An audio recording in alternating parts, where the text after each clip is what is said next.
Well, hello everyone. Today I have Alan Dibb, the author of the One Page Marketing Plan. I love this book. I've done a full summary of this book as well, or some of my favorite ideas from this book.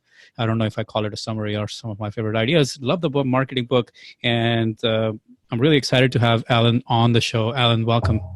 Hey, pleasure to be on the show, Manny.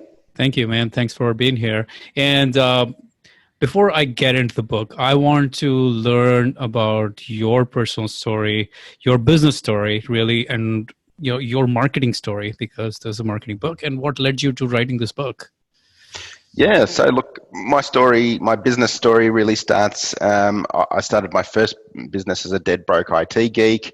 I was good at the technical thing that I did, but I just sucked at really getting new customers in the door, getting new clients. The clients that I had loved us and loved the service that we provided, but we just simply we didn't have enough of them, and that was very, very frustrating to me as a business owner because we knew that technically our product, our service was fantastic and people loved it, but we just didn't have enough clients, and we struggled for many years. And the real frustrating part, and there's almost nothing more frustrating than you see competitors who are worse than you and they do better financially than you, and that was a very frustrating experience for me. And so I spent about a decade trying to learn marketing, trying to understand the fundamental concepts. I attended seminars, I read books and all of that sort of stuff, and I got value from almost everything that I did and that I attended, but it was always just a small piece, like a small piece here, small piece there, and there was nothing that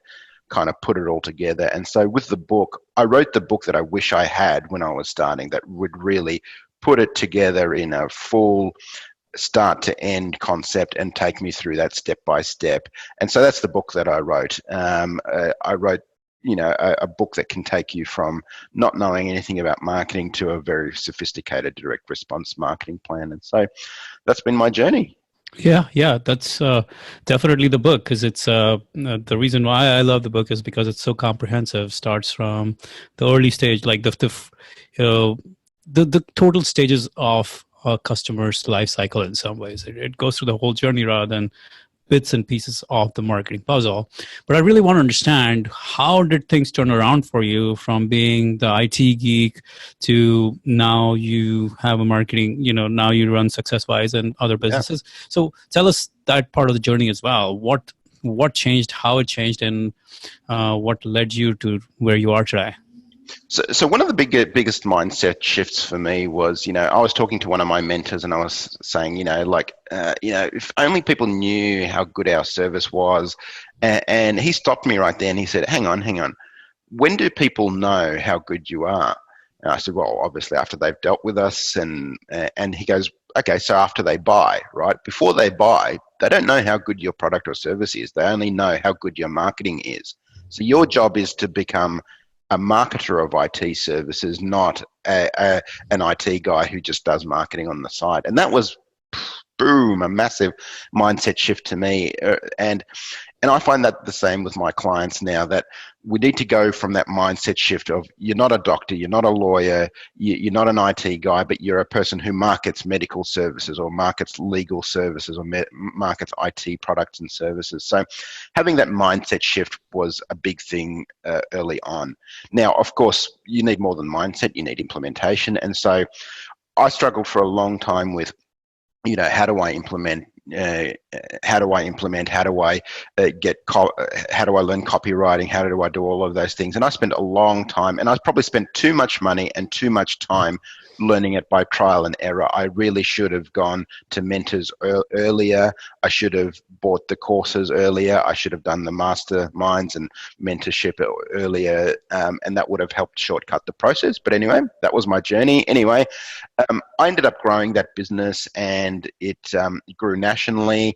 I ended up selling it for more money than I'd ever seen in my life. And then I repeated the process with my next business. So the next business, we hit the ground running much faster. We went from 0 to 4 years later being one of the top 100 fastest growing companies in Australia. And again, I sold that company and did very well out of that as well. And so this is what brings me to SuccessWise. SuccessWise is my third venture, and I really started it because so many people were asking me, "Hey, can I take you out to lunch, pick your brain, or whatever, talk marketing and all of that sort of thing?" And towards the end, I was running out of days for lunch appointments, right? So I thought I'd better do this as a commercial service, something that I help entrepreneurs with, and that's exactly what I'm doing now. Yeah, and I mean, I kind of feel a sense of camaraderie with you in some ways because I'm an engineer from my past life. I used to be a computer engineer, No. and one of the things you think as an engineer is if your product is good enough, they will find you. Like you don't need marketing. Marketing is for other people. Marketing isn't for those low brows in some ways. It's not for cool, awesome Yeah. engineers who produce Yeah. great things. And Yeah. and when I started 2000 Books 4 years ago, I quickly learned that marketing is almost, you cannot escape Of marketing course. if you're going to Yeah. have a business or grow a business. And it's been, so yeah, it's pretty easy to get caught up in the idea that if my product is good enough, everything will just work itself out. Yeah, yeah. Well, as they say, build it and they will come is a great movie plot, but it's not a very good business strategy. Yeah. There are so many products that have been fantastic products that have just, died because they had poor marketing, and, it's not the best products that win. Very often it's the best known products that win. So it's Interesting. unfortunate, I wish it was more of a meritocracy, but in the marketplace, it's the best marketer wins every time, and that's just a fact. And maybe you don't like it, maybe I don't like it, other engineers or IT guys don't like it, but it's a fact. And we have to deal in facts in life, and so with that, you need to really become a good marketer if you're going to have commercial success. Yeah, yeah, absolutely. And I want to kind of give the people who are listening, who are watching, an overview of this book so that we can jump into the details. Mm. And the way you've laid out the book, it's literally one-page marketing plan. As in one page, you can see your whole marketing infrastructure or whole marketing plan, Yeah. and it's laid out from the point of view of a potential customer or a customer in Mm. some ways. And let's talk about that. What are the three phases of that? And how do we, like, the division that goes around that, the basics in some ways?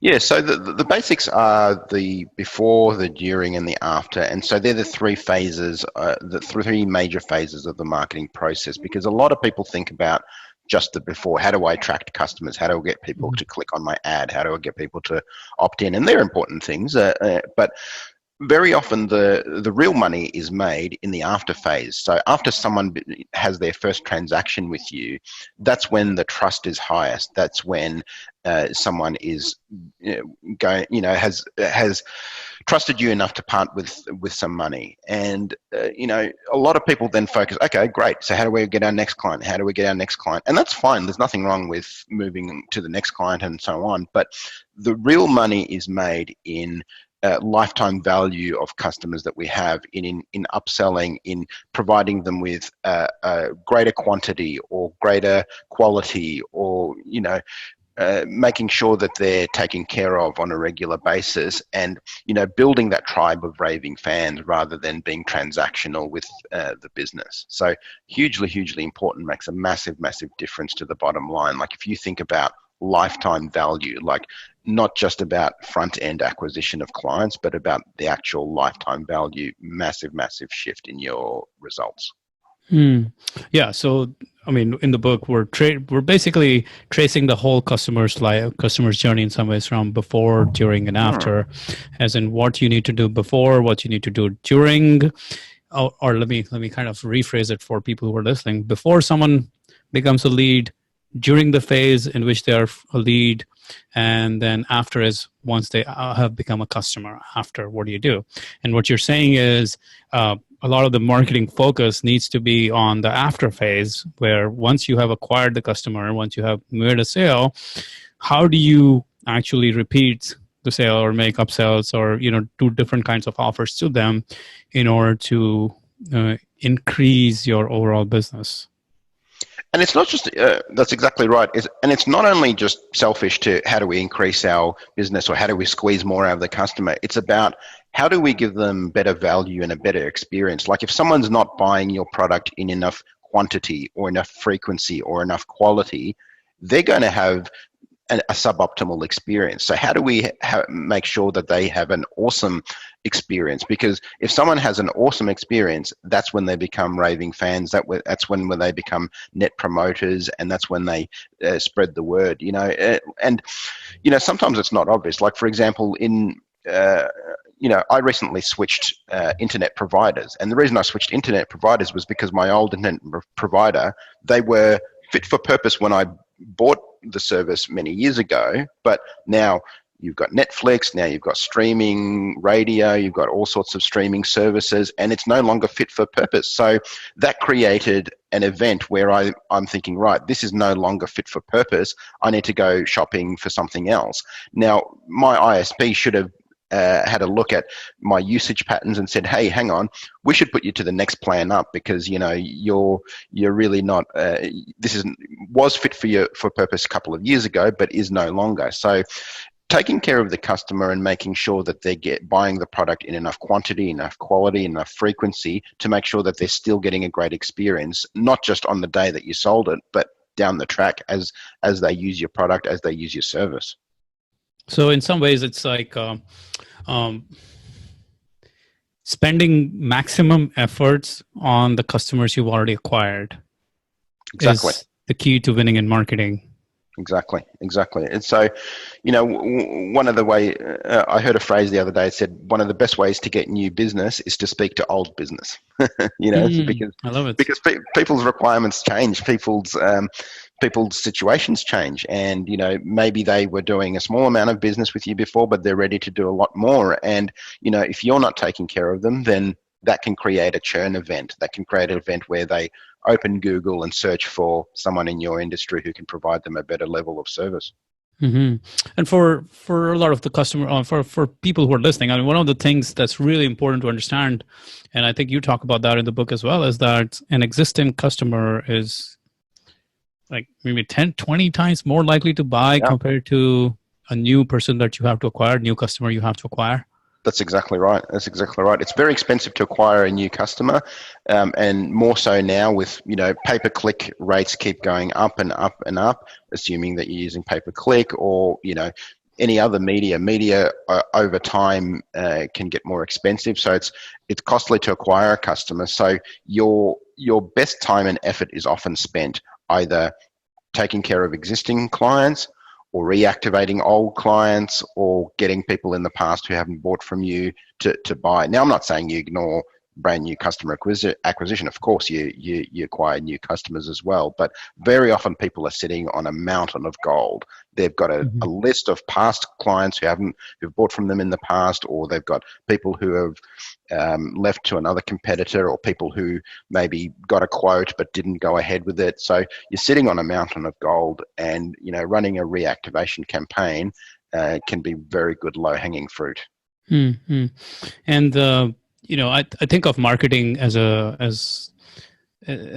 process of building trust. It's an endless process of building more and more and more trust in your business, in your overall efforts. And what you're saying here is like, once you have won someone's trust, now is the time to be able to leverage that. And because they have already trusted you, they are much more likely to trust you, because winning trust is one of the most expensive things to do in the first place. But once you've won the trust, it's the thing that you need to leverage. Indeed. Absolutely. Very, very important. Yeah.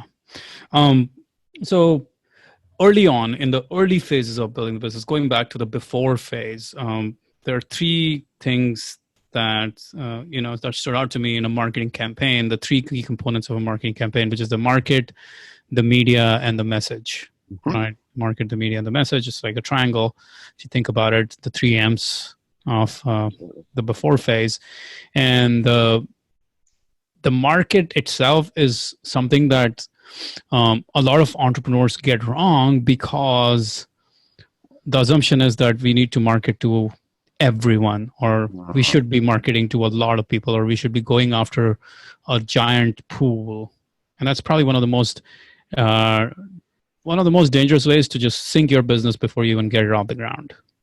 Yeah, it's very counterintuitive. It's kind of, a lot of small business owners think, right, how can we cast the net really wide? Like, get as, we don't want to exclude anyone because that will increase our market share. And it's kind of counterintuitive, but um, that actually works against you many times because uh, people want to work with specialists. And now, increasingly with Google, with keywords and things like that, people are typing in specific things. They aren't just typing in doctor. They're typing in knee specialist, right? They're typing in, back specialist or whatever it is. And so if what you do is too general, it's going to miss those kind of searches. It's going to miss people who are looking for something very, very specific. You want to find an audience that you can serve where when you tell them what you do, they say, ah, oh, yes, that's for me, right?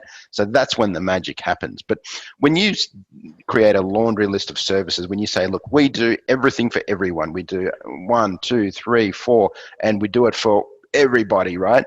Your message just gets lost, and you don't have enough firepower as a small business to do big, massive, mass marketing campaigns because it's just too expensive. I mean, if you're a massive company like a General Electric or a Tesla or something like that, you can do mass marketing, right? Because you've got millions and millions of dollars in your budget. You've got years to get a result and to get a return on investment. Whereas a small business, you've got a small budget, you've got a small time frame, you need to get a return now. So you need to go very, very narrow. You need to kind of shoot those arrows at a very, very tight target. And you need to Mm-hmm. say, this is the person that I'm going to serve, and I'm going to create the best product or the best service for them, right? So it's not maybe the best product, best service for everybody, because there's no such thing. It's because you're going to have to water down your product dramatically if you're going to say, hey, this is for everybody. So you're going to have to say, look, this is for this specific type of audience, and this is going to serve them the best out of any other solution that I can give them. Yeah, yeah. It is. It's like the difference between a laser and a light bulb, or Exactly. as the great Bruce Lee, his famous words were, um, "the a great warrior is an average man with laser-like focus." Yeah, And similar. that's the same thing with entrepreneurship. A great entrepreneur is an average man with laser-like focus. Like you have to have laser-like focus in your marketing, in your in the market that you're picking, in order to be able to grow fast, in order to be able to get traction in some ways. Otherwise, you will not get traction. I think that traction is you will not gain momentum if you're marketing to the masses, Exactly. and trying to market to the masses. Um, It's possible, but it's very, very difficult. It's very, very expensive. Now that media has gotten much, much more fragmented, it's much more difficult because previously, when you had maybe 2 or 3 newspapers, 3 or 4 channels or whatever, then it was possible to reach people in a mass audience. But now, there's streaming services, there's hundreds of cable channels, there's millions of different services online, social and streaming and everything like that. And to reach a mass audience is much, much more difficult and much more expensive. So yeah, you need to yeah, figure out who do you want to serve and how you're going to serve them. yeah, yeah. Absolutely. There's no, there's not enough money you have or enough time you have to be able to serve more, like a wider audience as a startup, as an early stage business. Like you have to choose, and you have to make trade-offs. Like that's in some ways the essence of strategy, to be able to make trade-offs. No trade-offs. And making a generic um, marketing, like addressing the generic market, literally means that you don't have a strategy, and you are straddling a whole bunch of different strategies to get to where you want to go, which is not going to work. There's no precision there. Exactly. The next phase, as you talk about, I mean, these are established phases of marketing, but the during phase, where we take a prospect and or take a lead and or prospect to lead to a customer, Hmm. right? And the challenge during that phase, and this is something I really enjoyed in your book, you're talking about how if you want to become a high growth business, you've got to become a prolific marketer. Like you got to become more consistent and more frequent marketer. Talk to us about that. Yeah, look, what I've found is, a lot of people try to do like one big marketing splash. Let's do one amazing campaign or whatever, and they do that one launch or one amazing campaign or whatever, and then that's it, right? And what I've found is the best marketers are people who just they don't do anything crazy. They don't do anything amazing or super creative or anything like that. I'm like you. I'm from a technical background, and I just want to know what's the process I need to follow, right? I'm not a you know, in quote marks, creative guy and all of that sort of stuff. I'm from a process background, and I want to know what do I need to do daily, weekly, monthly to get new clients in the door. And so I find that the folks who implement things on a regular basis, who just do the routine stuff, but do it consistently, far, far outperform the people who do some big crazy splash, who do some big launch campaign or whatever it is. They far, far outperform those people. Being consistent in your marketing process, there's no substitute for that.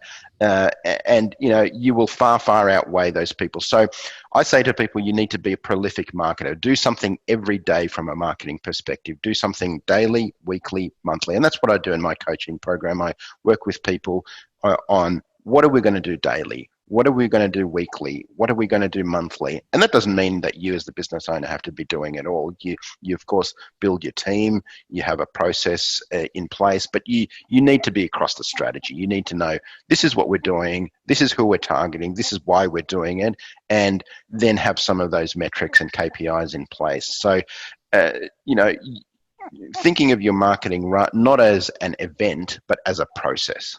Mm-hmm. As a process and as a system, uh, Exactly. as a Exactly. system that almost never ends. Yes, exactly, exactly. And I think one of the challenges that entrepreneurs have is thinking that, and this is something I see so often when I get my coaching clients, early stage entrepreneurs, and they're like, well, I have this list and I made this offer and this is what happened. Now what? Well, now what? Now we just started. Now is Yeah, the time. yeah, Like we're gonna yeah. keep making this offer again and again in different ways and different angles. But the challenge for a lot of people is to think that, okay, I made this offer. I only made this much. Now I'm done. Yeah, yeah, exactly, So how do exactly. we like talk to those people and kind of explain to them that now our work has just begun? Like just because you sold to that list of 10,000 people last time doesn't mean that that was the end of the story. Um, how do we explain like, hey, you now is the time to create more of these marketing systems? Like, okay, well, maybe you sent a 5 email sequence to sell this product. Well, maybe we need to craft another 5 email sequence that talks about another level of benefit of these products or another level of. Well, how do you explain that? Because a lot of businesses get stuck in that phrase, in that thinking that I Yeah, don't know what to do with marketing, and like how much more marketing can I do is what they're thinking. They're thinking, okay, I should create more products or go mhm. find more people, which yes, go find more people might be a strategy, but it's not always the only thing that will grow your business. Yeah, exactly, exactly. One of the things that I like to work with business owners on is building assets. This is how I explain it. So, when especially my clients who are in financial services, they really understand this well, that income comes from assets, right? So if you own Mm. a house, you can rent it out. If you own stocks, you can derive dividends from that. Now, we want to build marketing assets. So Mm.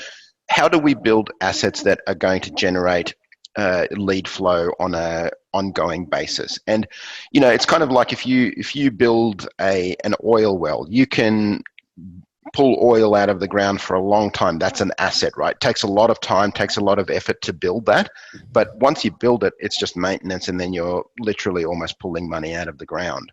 So exactly the same with your marketing. We want to build some of those assets. So like you said, if you build a 5-step email sequence, or if you build a direct mail sequence, or you build a pay-per-click campaign, it takes a lot of time in the setup, but we want to build things that are evergreen, that you don't have to kind of redo it completely for every campaign. We want to have assets that you can deploy that are evergreen, that will continue to work for you. And so when I see good marketers, they have a lot of different assets. Like, they've got a blog, they've got a book, they've got opt-in sequences, they've got conversion sequences, they've got offers that go out to their list regularly.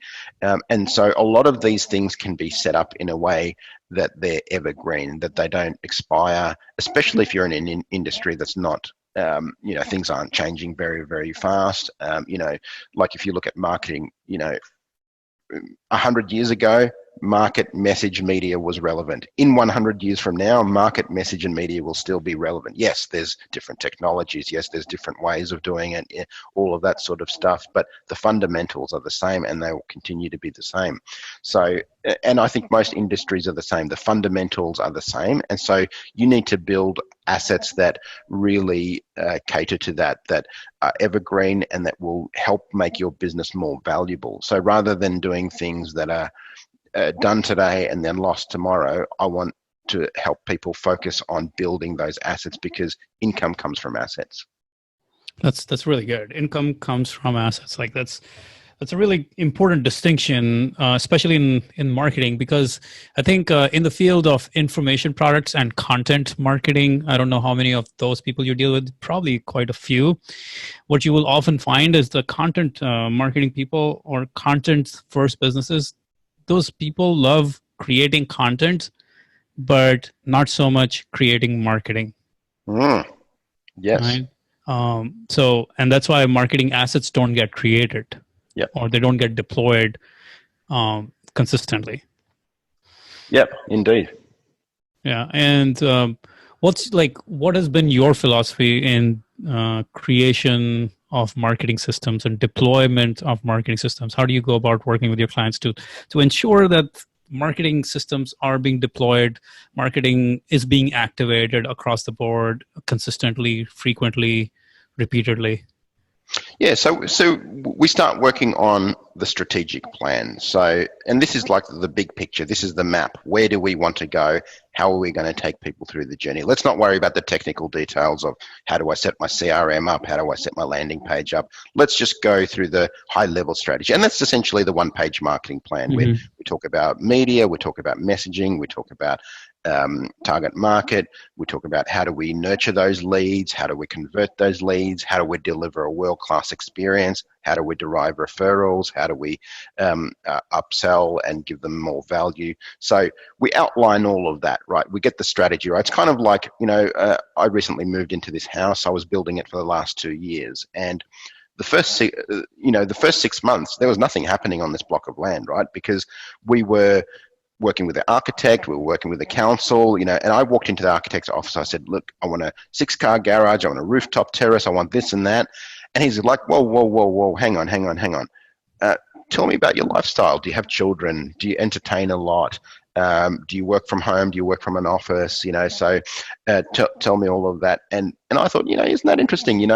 We could have just started talking features and benefits and, specifications and all of that. But, and the end result was we built a house that was very different than I had in my mind, because, he said, hang on, you're right at the top of a hill. It's extremely windy, right? It's going to be very hot in summer. So a rooftop terrace, you'll probably never use it. And on top of that, you told me you don't entertain a lot, right? So you're never going to use this rooftop terrace because it's either going to be too windy, it's too hot, you don't entertain a lot. And then plus on top of that, we're going to have problems waterproofing it and all of that sort of stuff. So, and he was right. So we needed to look at strategy first. We needed to see what's appropriate in this situation. And then when we had the plan, when we had the blueprint, then we said, right, okay, now we need to start digging a foundation. Now we need to start pouring concrete. Now we need to start digging the pool and all of that sort of stuff. And so it's only once you've got the plan, then you move into the tactical component, right? What CRM do we choose? How do we hook it up to landing pages? All of that sort of stuff. And so that's how I help my clients build those assets. We first work on the strategic, and then once we've got that down, then we say, okay, tactically, what do we need to do? What tools do we need? What assets do we need to create? And what processes do we need to put in place?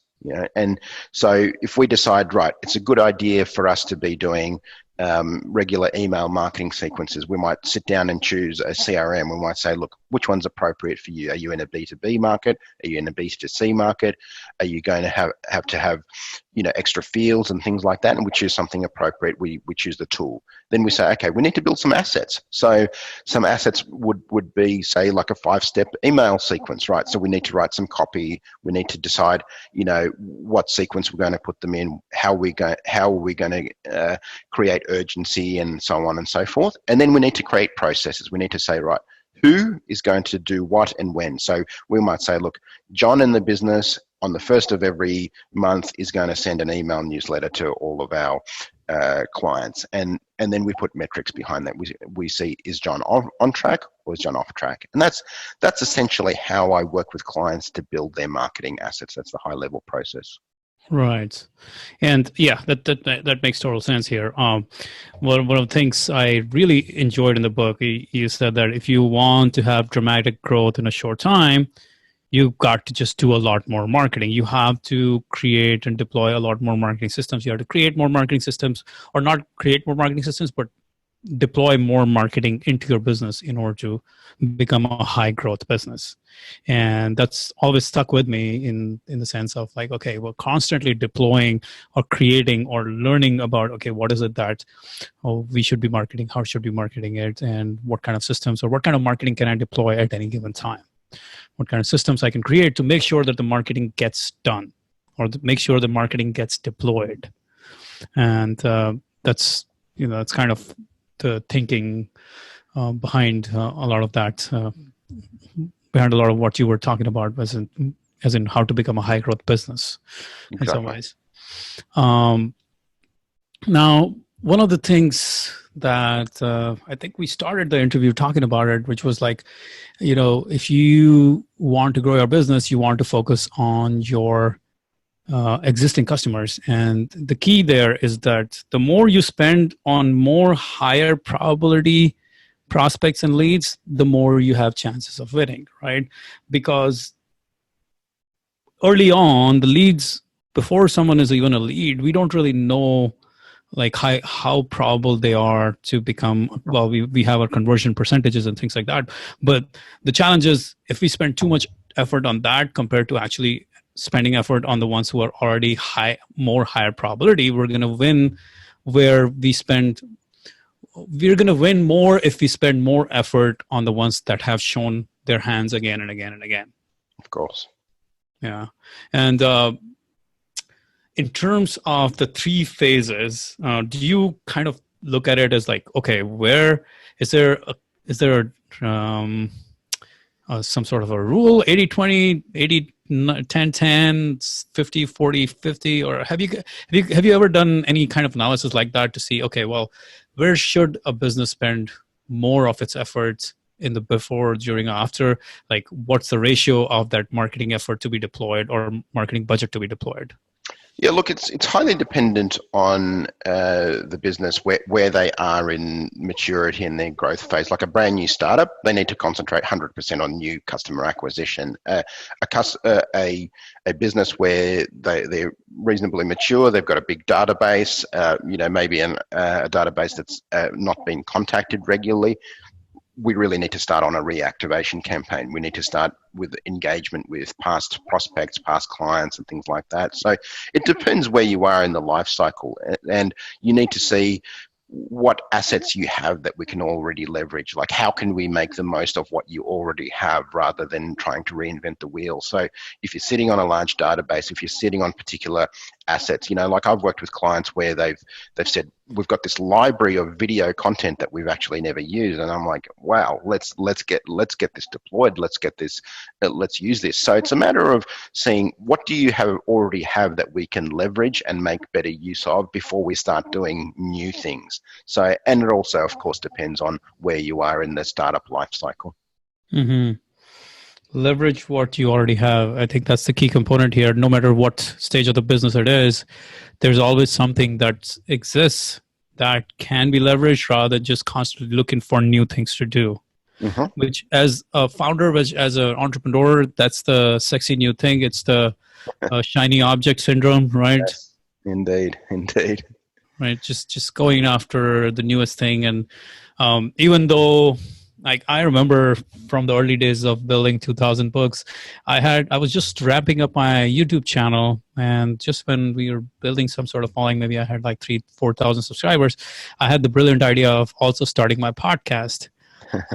Not the not the smartest thing in the world, I'll tell you, because it really really really hurt my growth on YouTube, and Mm, it split my focus. yes. So Yeah. how do we stay out of situations like that? Or how do we, like, what's the meta level thinking when you're, in whatever phase of the business you're in, to avoid getting yourself in traps like that, where you say, okay, well, let me go and create a podcast system Mm, for acquiring new leads, or let me go and create another marketing asset. Like, it's easy yeah. to think like I'm creating marketing assets, but Yep. it's also very easy to get lost in the weeds just creating random assets that don't really add Yeah. um, exponential value to the business. Yeah, yeah, you're absolutely right. You need to dominate one media or dominate one niche before you move on to the next. And it's kind of that entrepreneurial monkey mind. You just jump from one thing to another thing, and I think you can relate to that. I certainly can. I'm that way, but I think having the right team in place can really help with that, because if you're doing everything, that's going to be a problem, because you'll be a bottleneck and you'll jump from one to another. For me, I have my team in place. I've got a team leader. She knows what projects are top priority, and she makes sure that the team is working on that. That leaves me free to follow ideas, to work on different projects, to work with clients, to do things like this podcast and things like that.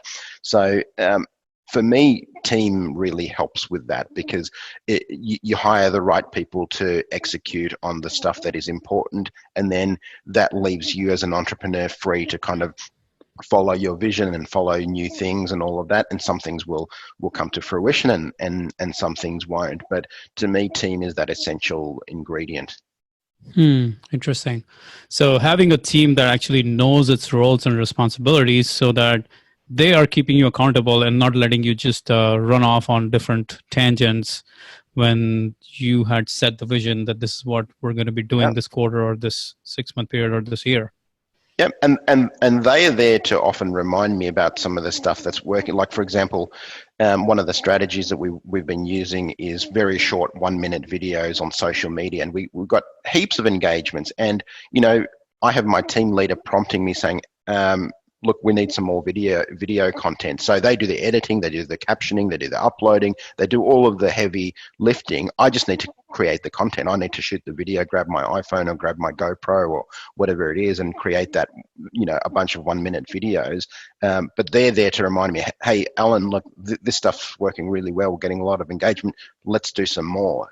But me, I'm moving on to the next shiny object. I'm moving on to the next project and things like that. So my team is there to remind me, hey, this is working really well. Let's do more of this. Interesting. Now, in terms of totally tactical stuff, really like nuts and bolts, have you seen yourself like find more um, effectiveness in your marketing efforts when you start batching some of these things, like in terms of creating systems to create that content, creating systems Mhm. to ensure that that thing is not always on your mind. Like, Mhm. if you're a founder of a startup,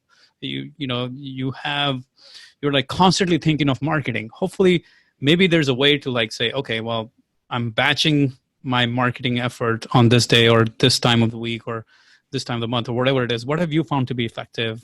Yeah, I found it very effective to, you're right, batching like tasks together. So let's say I've got my mind on finances. Okay, I'll spend 90 minutes on these 5 finances. And in my to-do list, I batch like items. So if I need to do some recording on camera or need to do some audio recording, I'll batch those things together. The other thing that I do is I really front load my week. So Monday is my biggest day, right? I spend probably 12 hours working on a Monday because I start the week with a lot of energy, ready to go. Right, let's do it. Right. So, and I take advantage of that. So I do a big day on Monday, then I do a normal day on Tuesday.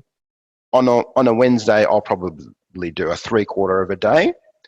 On Thursday, I'll do about a half a day, and pretty much I take Friday off because my mind's already on the weekend.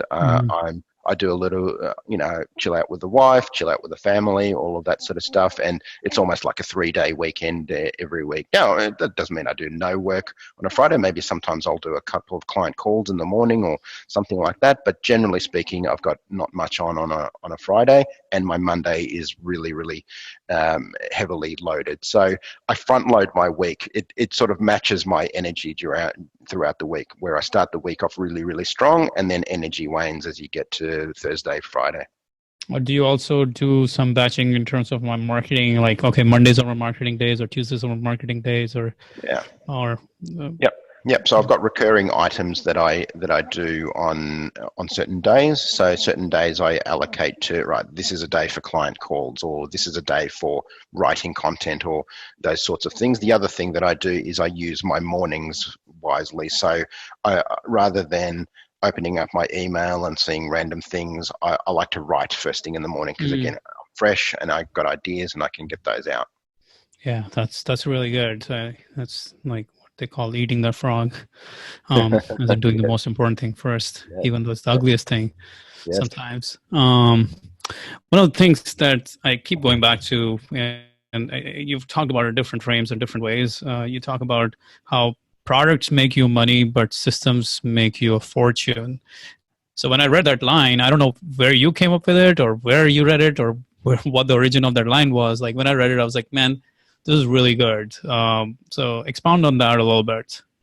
Yeah, I don't remember where I first heard that, but no doubt it's from one of my mentors. But either way, it is really, I found it to be really, really true. When I sold my first business, it was an IT business, but one of the valuable things about it was the intellectual property. So we had built an operations manual. We had shown, right, this is how you do XYZ. This is how you do this. This is how you do that, and checklists and things like that. And that meant that the business could run without me. It meant that, someone buying the business wouldn't be just buying a list of customers that had bought historically in the past, but they're buying intellectual property. They're buying know-how. They're buying, how do we do this? How do we do that? And that was from everything from, how do we answer the phone? How do we, when we interact with a customer on site, what are the things we need to do? Right, we need to get a signed form back. We need to make sure that everything's fine before we're leaving and all of that sort of stuff. So we had those operations manuals in place, and that makes the business more valuable. Why is McDonald's valuable compared to another burger shop, right? Probably their burgers aren't any better. In fact, I'm pretty sure they're not, but it's because they have those systems. They've got a multi-million-dollar business that essentially run by teenagers because they know how to follow systems, right? They know, okay, you squeeze this much ketchup on a burger, you squeeze this much sauce, you put this much pickle, and it's a system. So systems are valuable. People buy systems. That's what franchising is all about. You buy a franchise system because it's valuable. People want to be able to just take something on and run with it, because if everything's in your mind, then you're the only one who can do it. And, unfortunately, that's not very valuable. You can't sell that. Yeah. So as a business owner, you almost like constantly have to be thinking more meta than the current level of thinking, as in thinking of why you're doing it and how you're doing it to create this process and systems in place. Yes. Yeah. Well, Alan, this has been a lot of fun. This has been a lot of good learning for myself and hopefully for our audience as well. So tell us a little bit about what you are up to now, what are the different fun things you're doing, and where to find more of what you're doing. Yeah, sure. So you can grab my book, The One-Page Marketing Plan, from Amazon or Barnes & Noble or wherever you buy books. You can engage with me on successwise.com. You can join my newsletter. I regularly send new articles. All right. Awesome. Got it. By the way, guys, if you're listening, One Page Marketing Plan is one of my top 10 book recommendations in the marketing world. So, highly recommend that book. If you are an online entrepreneur, if you're any kind of entrepreneur, this book is extremely applicable. So, I cannot recommend it enough. I actually created, I don't know, you probably not seen it yet, Alan, but I just a little while ago, I created a post called the best marketing books of all time, and One Page Marketing Plan is up there. So, Oh, wow. Thank you so much. yeah, thank you. Thank you for writing the book. Been a fan ever since I first read it. So, Wonderful. um, yeah, I will share it with you. I'll send it over to you. Perfect. I Um, love that. yeah, and I think that's what I have here for everyone. Thank you very much, Alan, for being here on the show, and bye.